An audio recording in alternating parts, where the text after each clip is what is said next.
Gary Lacey, and this is my wife Nancy Lacey, and we're both the founders of Synergy Paranormal here in Moreno Valley. And we are currently doing ongoing investigations here at the March Field Air Museum. There were reports of volunteers hearing voices when nobody was around, strange sounds, smells, and we've been investigating that and have come up with some fairly good evidence so far.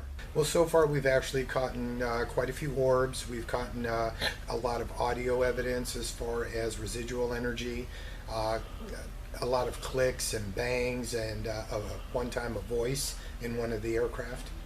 So we've gotten both video and audio evidence. This museum has so many trigger objects in it. Each different plane has a story behind it. And it's either been in combat or has transported wounded, the dead, prisoners, and that energy sticks.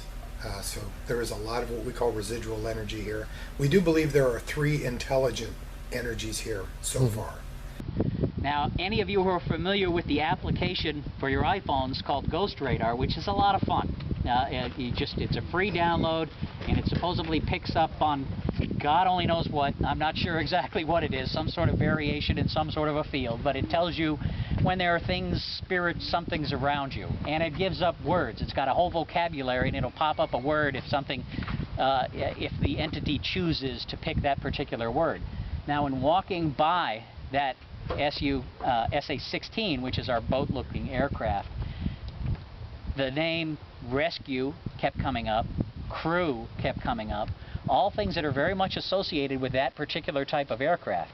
So that was somewhat on the fascinating side. Now, I have no idea how Ghost Radar works. All I know is that it's absolutely fascinating, and I've managed to use it to convince my grandson that he can talk to dogs with it. So he'll turn it on, go next to our dogs, and wait for it to say words, and he figures that's what the dog is telling him. So it has wonderful applications beyond the paranormal, too. So I suggest that if you got an iPhone, grab it. It's a real fun thing to play with. The 101 Voodoo.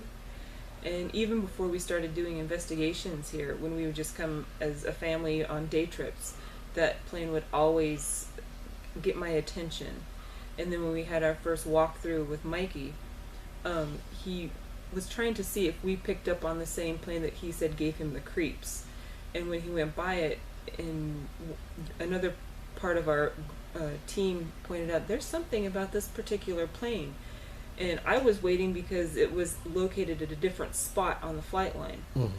And then when I asked Mikey, I said, did this plane used to be at the front? He's like, yes. I said, then yes, there's definitely something about this plane that always pulls my attention. Always. It still does. Mm-hmm. And the other plane is the 141. Mm-hmm. That one, I've nicknamed her the Happy Girl, because ever since the storm we had a few months ago where it was like microbursts, and it picked her up and moved her around. It moved her into a position where she's now facing the flight line, which she's like, you can feel the excited energy of how happy she is that she's facing the flight line now. We do go into some pretty, for lack of better terms, creepy situations. Mm-hmm. Never afraid, but we do get unnerved at times by some of the findings, and we've been in situations where doors have slammed, chairs have moved.